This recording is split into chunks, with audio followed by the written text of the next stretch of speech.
We still haven't decided what we're doing for intros. Close that fucking door. No, it stays open this time. We're doing it different. Flip all of the switches in the house. Just flip all the fuses. No electricity this time. None. We're Amish now. This is the first Amish podcast. No electromagnetic radiation of any kind. You know there is an Amish podcast out there. Has to be. What would it be about? Why are you holding it so awkwardly? Buggies? Is that what it would be about? Buggies and pies with lard crust? Oh, God. They got to figure it out, man. What are we doing? Figure it out.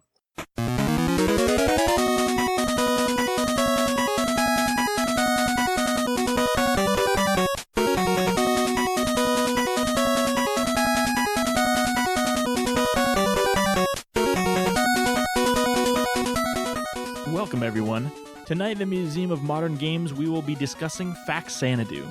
This episode was recorded back in July of 2021 and features brand new microphones. This is our first episode where we actually had decent microphones. As always, this podcast is intended for people who have played the game, and as such, we will not be avoiding spoilers. You have been warned.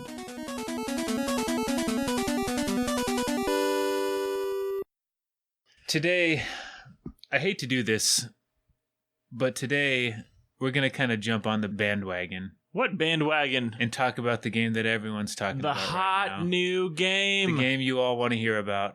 Of course, we're referencing the 1987 Hudson Soft release Faxanadu for the Nintendo Entertainment System.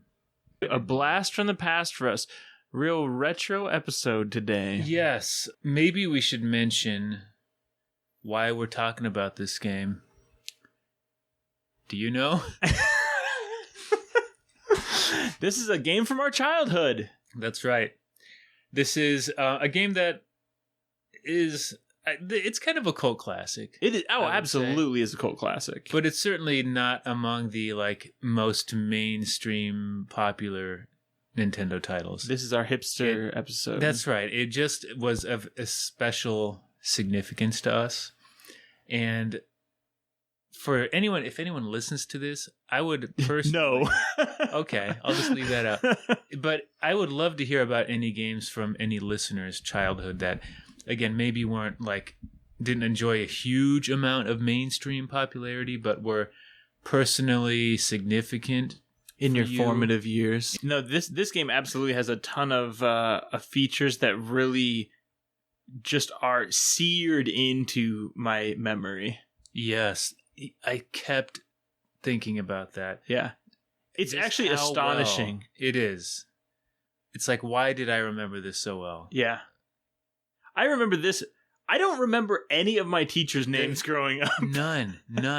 And yet this game, these sprites... I wouldn't be able to pick out their faces of a lineup. No, and I spent a lot of time Who are you again? And I gotta say, it's kind of hard for me to recommend playing a retro game these days, to be honest, just because there are so many great and inexpensive games out there. It's hard to tell someone, you need to go back and play this specific Nintendo game, but I gotta say, going back to play this again, I really did enjoy it. Yeah. And in a very different way than I did as a kid. Well, so I will definitely say that... I would recommend, maybe not, well, I would recommend this game, but I think it's a worthwhile experience to go back and replay a game from your childhood. Yes. Definitely. Yeah. This game has a lot of the literally very first times I had seen certain things. For me too, a lot. I know it's not the first time it had been done, but it was the first time I had experienced it. Yes. And that's what it comes down to, really. That's what your formative games will be. Yeah, and if you're into games and want to kind of historically revisit some of those games that founded these things and hardcore gamer. See the actual development of the idea. This game had a lot of firsts as far as they had an inventory system and an open world, and at least those two things. Probably others. Probably more. I'll be honest too, this isn't going to be very objective because I just have so much nostalgia for this game. It's really hard with a game like this to not, by necessity, you're going to conflate your nostalgia for the game and your enjoyment of it now. So it's, it is really hard to be objective about it. And I don't think we're even ever trying to be objective, are we? We're just No. talking about Who gives a shit? games. Let me throw this question at you. Throw it at me. Top 3 Nintendo games. I'll go first to give you a little bit of time to consider. Oh my gosh. Okay. I have at least 2 from me. Okay. Mine are, I'm going to say Super Mario Brothers 3. That's, Oof, yeah. a lot of people picked that one for good reason. Yeah. Faxanadu would be in my top Yeah. 3. That's how much I like it. Yeah. And then for number 3 is a tough call, but I would probably say Castlevania 3 or Double Dragon 3 maybe. One of those I have two. a hard time even remembering what was on NES and what was on SNES, honestly, at this point. You were going to say BioShock Infinite probably. Earthbound was SNES, right? Yes, it was. Yeah. Yeah. Paperboy. No. Yeah, that's a good question. I don't know. I'll have to think about it. Now you put me on the spot. I got to edit really in my didn't. answers. Edit it in, man. This is Ryan in editing. So there was kind of a big trilogy of trilogies for the NES that really stands out in the Mario Brother trilogy with Super Mario Bros. 1, 2, and 3, Castlevania 1, 2, and 3, and Mega Man 1, 2, 3. Apart from those, there was also like The Legend of Zelda, Metroid, Mike Tyson's Punch-Out, Final Fantasy, Contra, River City Ransom, and Ninja Gaiden. I will say, too, when I was looking through the emulator, there's a lot of cool and interesting Nintendo games I didn't ever play. I felt like I played a lot more Super Nintendo games, to be honest. Yes, yeah. But anyway, we're getting a little bit off topic. A little bit off topic. Let me just quickly go over the history and development. Again, Boring. No, I'm just joking. you have 10 seconds. It was developed and released by Hudson Soft in Japan in 1987. Nintendo of America released it in the US in 1989. And it was as a first-party title under license from Hudson Soft. Faxanadu is a spin-off or side story of Xanadu, which is the second installment of Falcom's long-running Dragon Slayer series, which I don't know much about, but it seems like it was a pretty big deal in Japan. Yeah. And it's actually probably pronounced Faxanadu because it's a portmanteau of Famicom and Xanadu. So Which sounds way less cool. I've always said Faxanadu. I ain't gonna change. Also, I ain't never gonna change. The word Xanadu means paradise. Okay. False. Fax means False. false. Like, I really love the idea of it being false paradise way more than Yeah. I love the idea of Even if it wasn't intentional, Famicom Xanadu. it is kind of cooler. Yeah. We already discussed our personal history with this game a little bit, but one thing I did want to say is that, I don't know if you remember this, but our dad rented this game from the local gas station. What? That's the first time we were exposed to it. He played it for a bit, but I watched him play this game and was instantly fascinated mainly by the atmosphere of it. Yes. And also the RPG elements, which, as you said before, is something that I had never really been exposed to in a game, except maybe like Zelda, Legend of Zelda. But the way this game had towns interspersed between the gameplay segments with NPCs, and there was dialogue, you could buy items, there was an economy.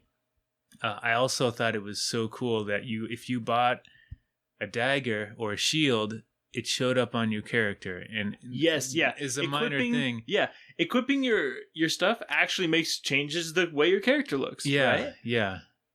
I thought that was really cool, and just the idea of building strength as you traverse the world was something that it just drew me in somehow. I don't know. Yeah, it's just any RPG fan. I think it kind of just triggers that dopamine rush a little bit every time you can build up a character. Yeah, down to the fact that they give you these titles. They're as far as I know, completely superficial. They have no effect on the game. They do actually increase the amount of gold you start with after death, which is irrelevant if you're using save states. Obviously, you're just going to load a state, but they do have that effect.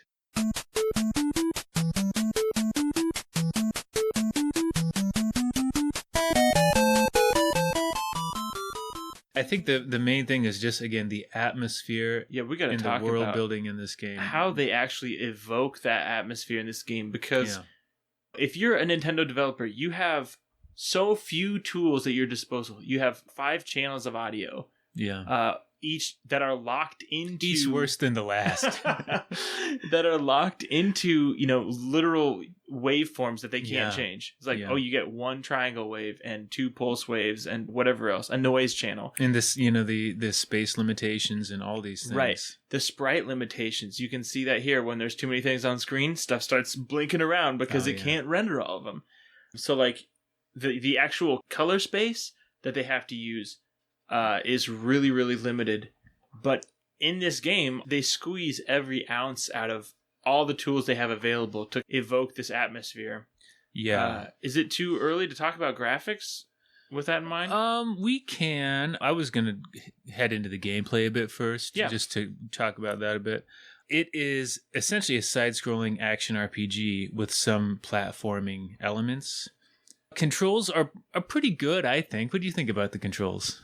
They're pretty good. I think the most frustrating thing about the beginning part of the game for new people is that you only have this little dagger to start out with, and you can't hit enemies on the ground, which it makes the first part a little tougher, and you have to really time jumps and stuff. Yeah. But the controls feel pretty good. The jump is kind of floaty. The jump is floaty. But the important thing to know, too, is you can get a running start, and it makes you jump further. Yes. If you don't figure that out, you are going to fucking hate this game. Yeah.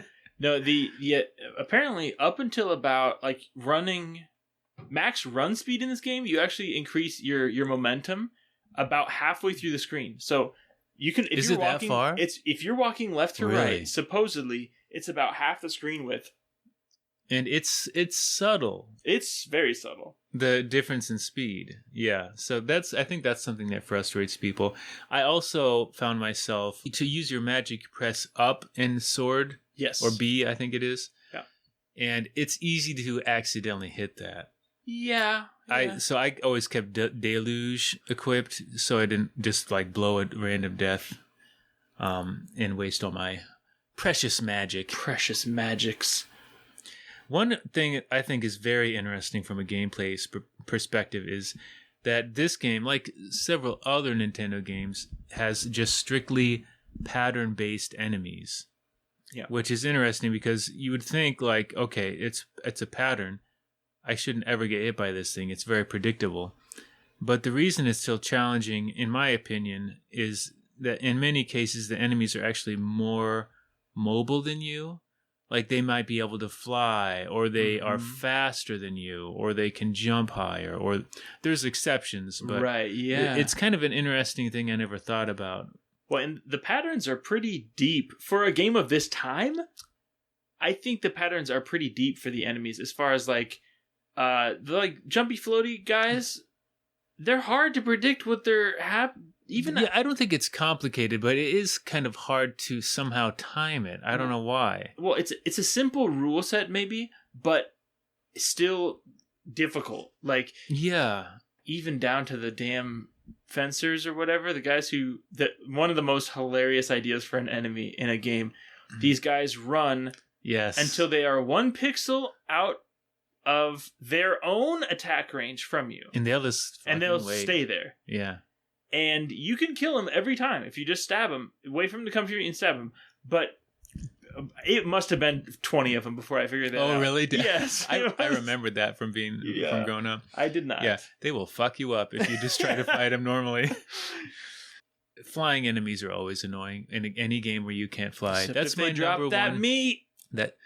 We got to talk about this. Oh yeah, they call it bread. That's not bread. That's not bread. It's that ain't no bread. Even the sound you make when you pick it up evokes meat to me somehow. That ain't bread. That's red. It is monster meat. You're eating raw monster meat in this game. You're savage.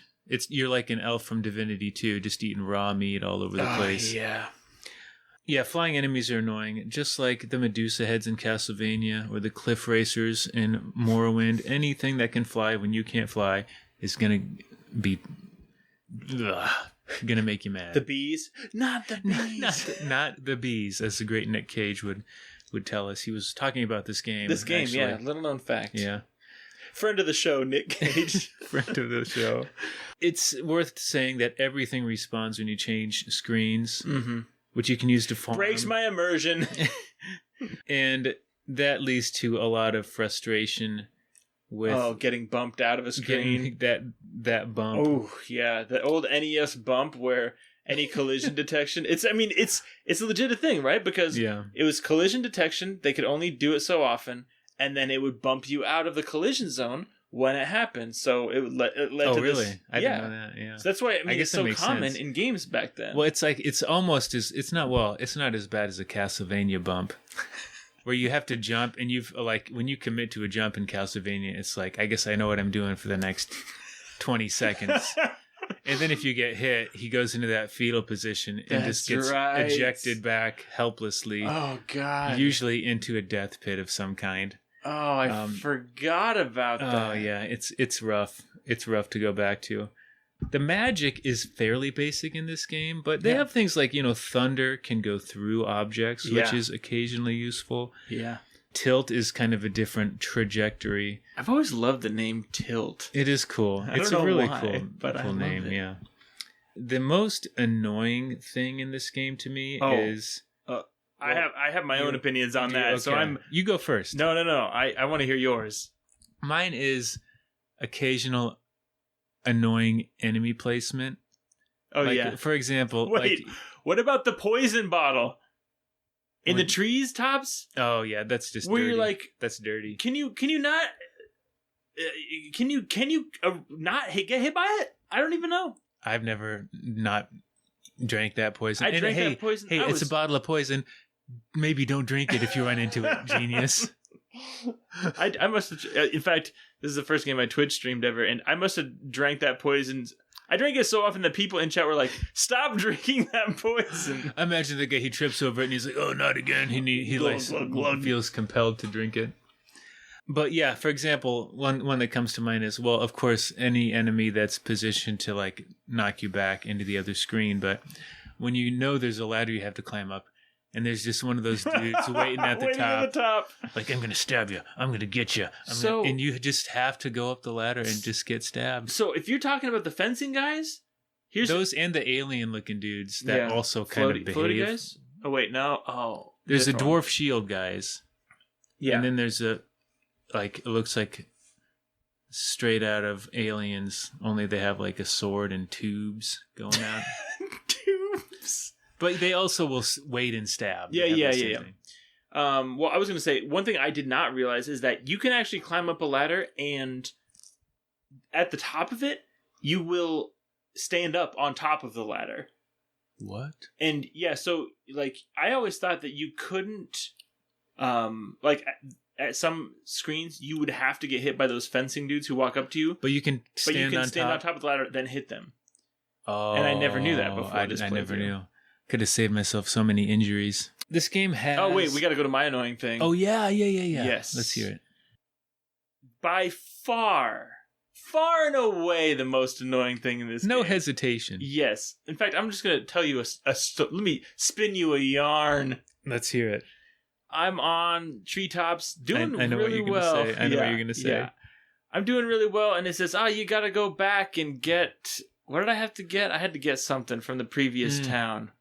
I forgot at this point. You get in the treetops, and you get to, I think it's Conflate, and there's a ton of locked doors, K doors, but no key shop there, baby. And the here's the dirty thing. Okay, if I had to go back one town, fine, I'll go back and get it.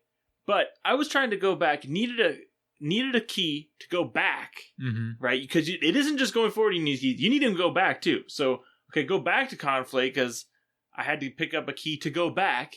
Then you go back, do your thing, try to go forward again to Conflate. No. You need a K key. Guess what they don't sell in the previous town? A K key. You got to go back 2 towns. Really? Yes. Really? See, I think I at one point, when I noticed there was no key shop there, I just went back and bought a few of them. Yeah. Which they could have just made keys a one-time purchase. They That makes sense. They could have just not had keys. Can you just make keys that don't break every time? I just imagine these doors. You just someone jamming in a key and just snapping it off in the door. Just crack every time. That is Gotta fish annoying. out the end of it. Well, and then after that, you need to go back to the guru in Conflate later on to get the Ring of Dwarf. After you get like the Singular. battle helmet and battle suit and all that stuff, you have to you have to backtrack again to that guru. Yep. I will say with these older games, they generated content by having these sort of backtracking and replayability aspects. But nowadays, if you are going to go back and play this game, do two things. One, look up what keys you need before you leave a town. Okay. Mm-hmm. Yeah. And then two, use save states. Use save states, yeah. Just use save states. If you're replaying this game now as a modern human being and you want to... Why wouldn't you? Why wouldn't you?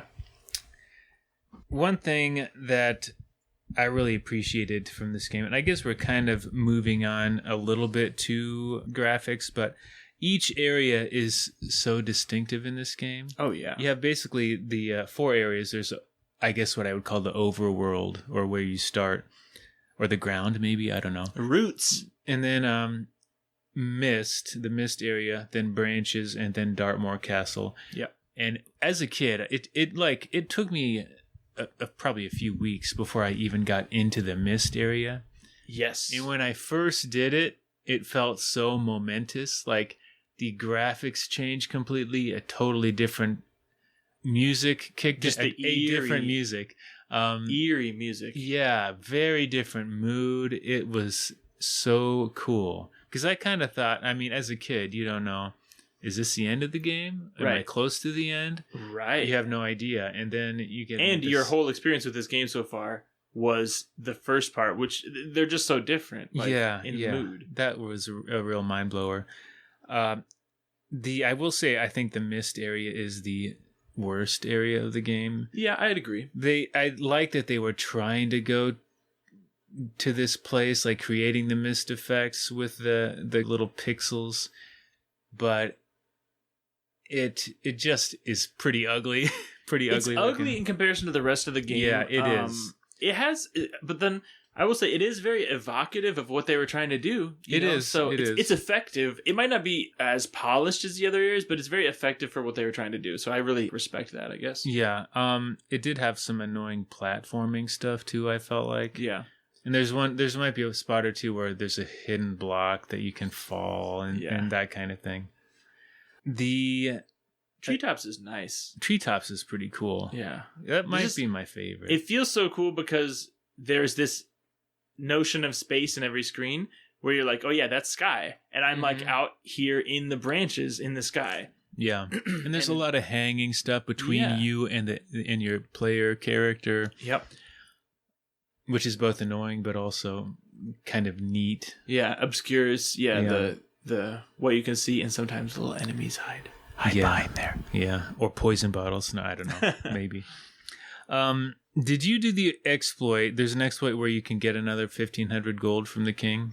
I did not. If you get yourself back to 0 exactly and talk to him again, you can get more gold, which I did that for the first time. That was a lot of fun.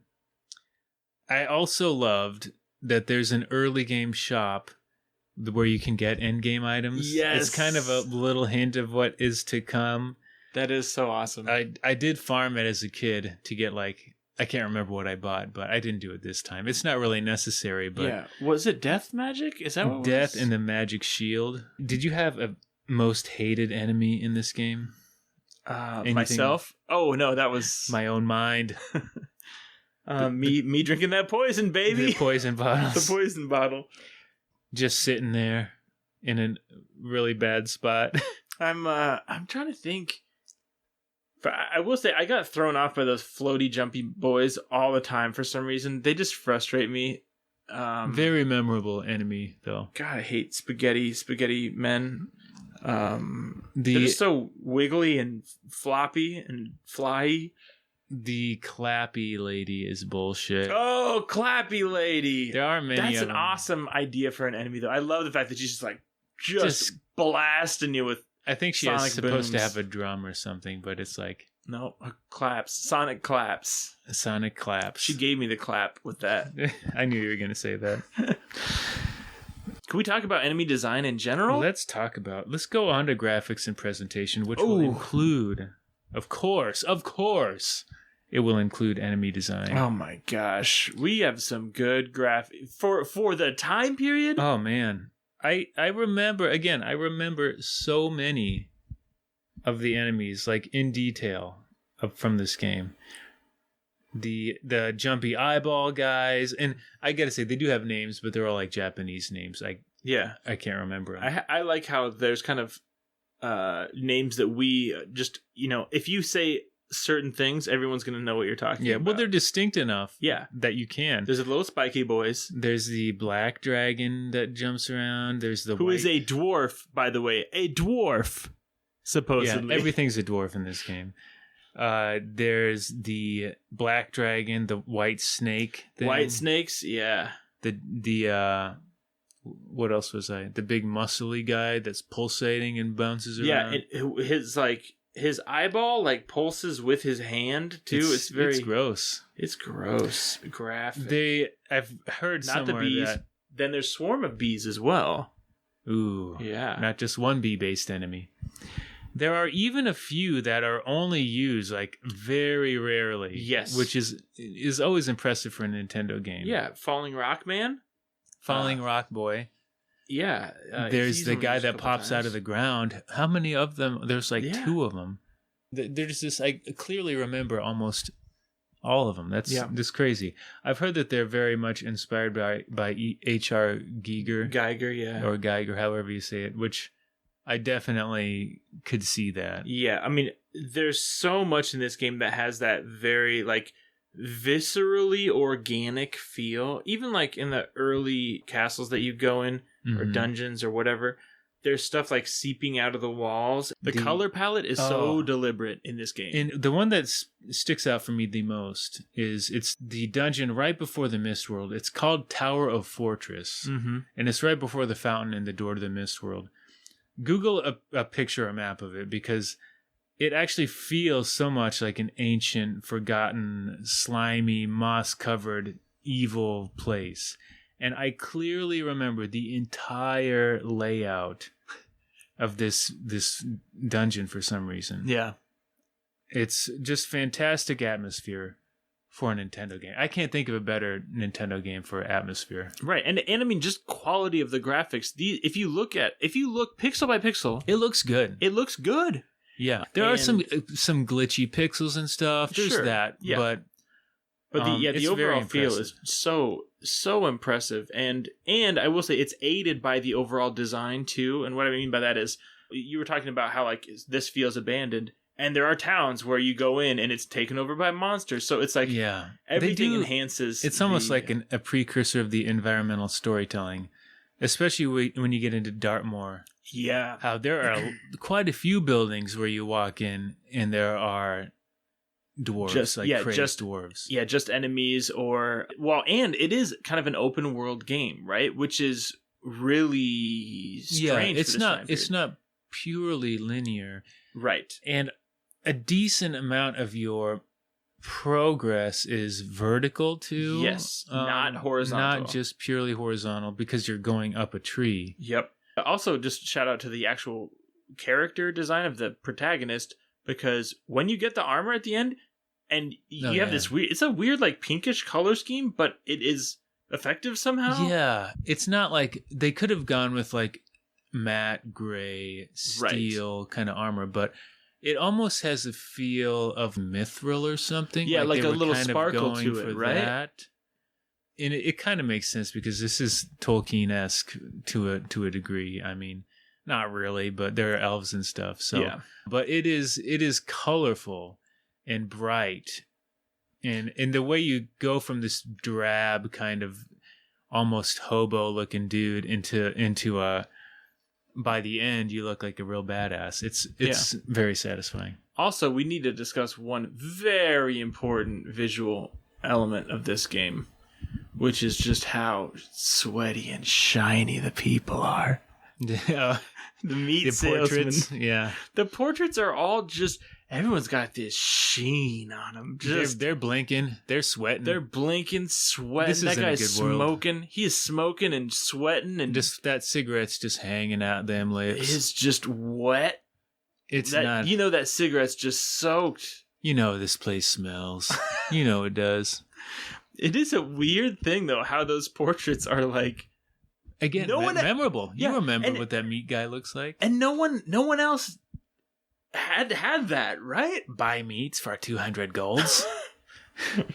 Always know, buy the meat. maybe. Never go to the doctor. Why? Why would you go? Don't trust doctors. Don't trust doctors. That's what this It's game the was hidden trying to tell agenda us. of this game. That's right. The hot nurse. Huh? Huh? They didn't need to be in this game, huh? Little eye candy thrown in there. There you go. Just tossing that in. You've been looking at a lot of gross people. We haven't even talked about the music. I remember pretty much every track from this game. This soundtrack slaps. It really does. June Chikuma, Who I have Is, exchanged Facebook messages with. he says he did. Look, she responded to me. See? Oh my goodness. She said, "Nice to meet you and have a great day," to me on Facebook. To him only, not to anyone Suck else. a dick, everyone else. We'll kind of talk about a few tracks here. I'm sure we're going to use the intro as our opening theme because it's just so good. epic. The overworld theme. Let's play a little bit of that.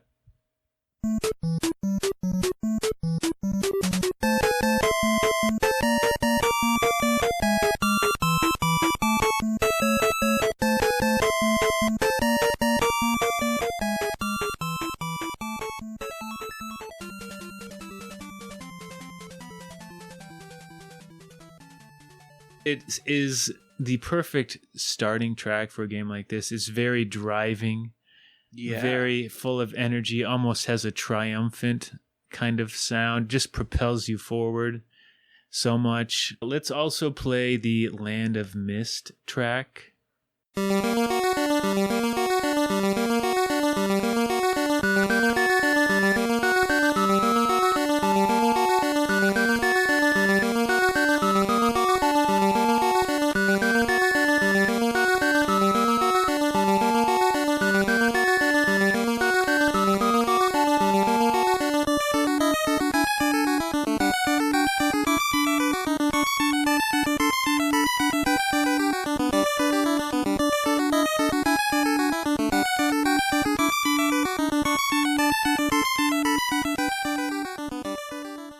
What's interesting about this track is that it actually is playing two notes simultaneously with the sound card. So that boo-doo, it's carrying over into the next note.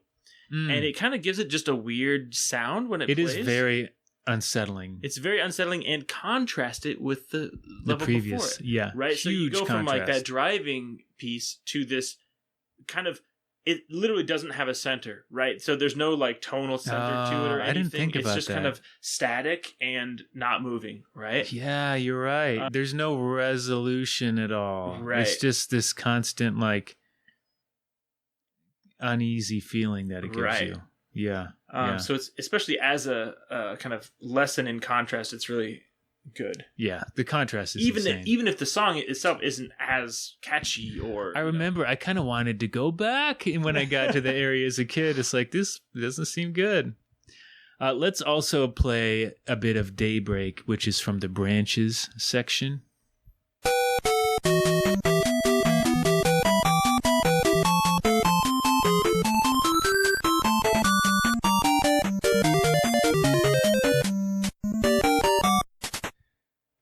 This might be my favorite piece from this game. It just has so many strange intervals, and I just love it. Has kind of a dark carnival evil vibe to it. Yeah. You know, it's evil but also has an energy to it.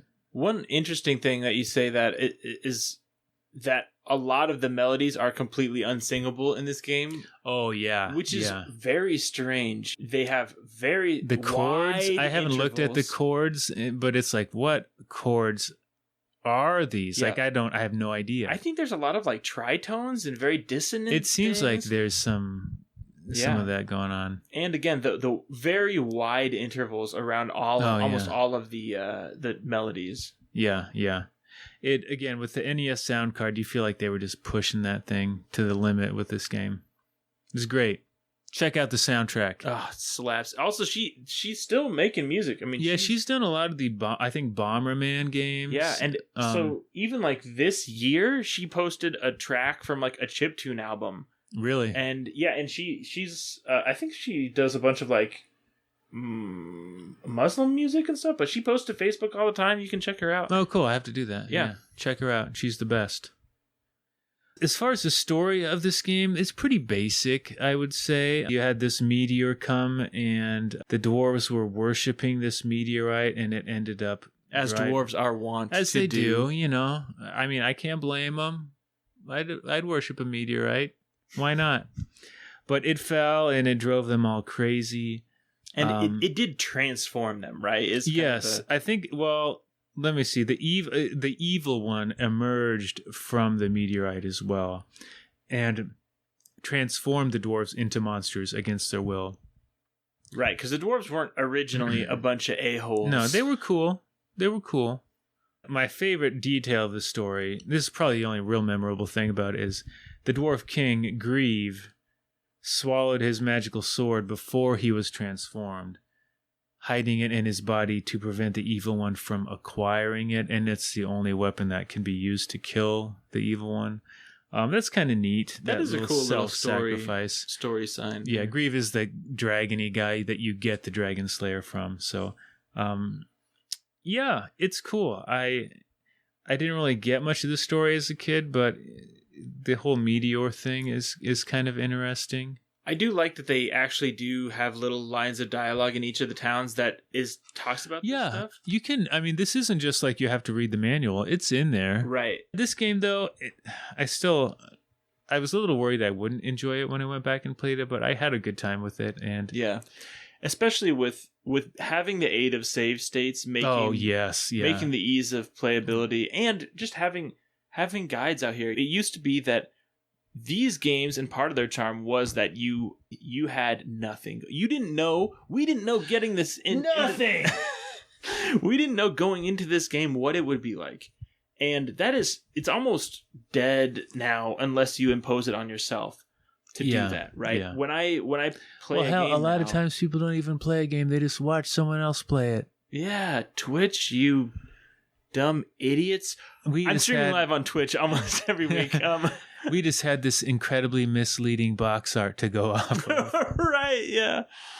Actually, what's funny is that we're here in my office and recording, and I actually have a 4-page fold-out from Nintendo Power of this game guiding you through the Mist section because you needed that sort of guide for those areas. And women love it. It's a real panty dropper to have in here. That's right. I did want to say, actually, this is my first time streaming a game, start to end. Oh, yeah. I streamed this on Twitch, and it was kind of cool because these games still do have a little following, and I had more viewers with a little niche game like this than most games. And I would say that if you go on Twitch at any time, there's probably, on average, 0 people playing this game. But every once in a while, there is someone, and that was me. And share in their experience and say, oh yeah, I played through this little old gem too, right? Yeah. In particular, it was pretty interesting. This guy, Tundra83, shout out to Tundra83, friend of the show. He is a guy who speedruns this game, and in fact, while I was playing through this game, he did a damageless speedrun.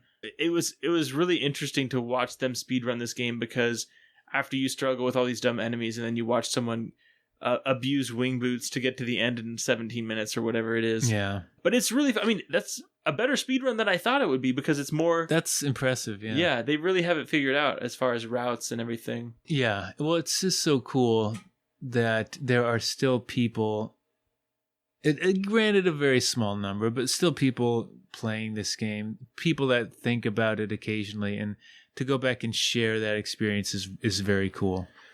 Yeah, it makes you kind of wonder what will happen as far as this is a cultural kind of icon for us, but will it withstand the test of times and be like documented anywhere? Is this going to be like a pulp, magazine from the 60s of some sci-fi short story that one kid remembers and nobody else does, Yeah. I'll keep it alive in my heart forever.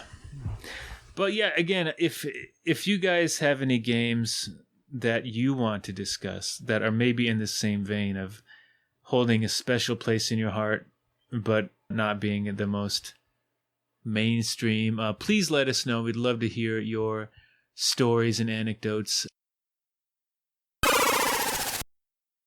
Check us out at www.themuseumofmoderngames.com. Where else can they find us?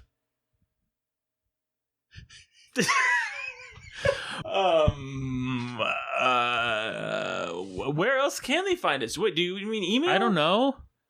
Yeah, go to our website to check out all our links to our Patreon. Just go to the website, YouTube. I guess. Go to the goddamn website. Signing off.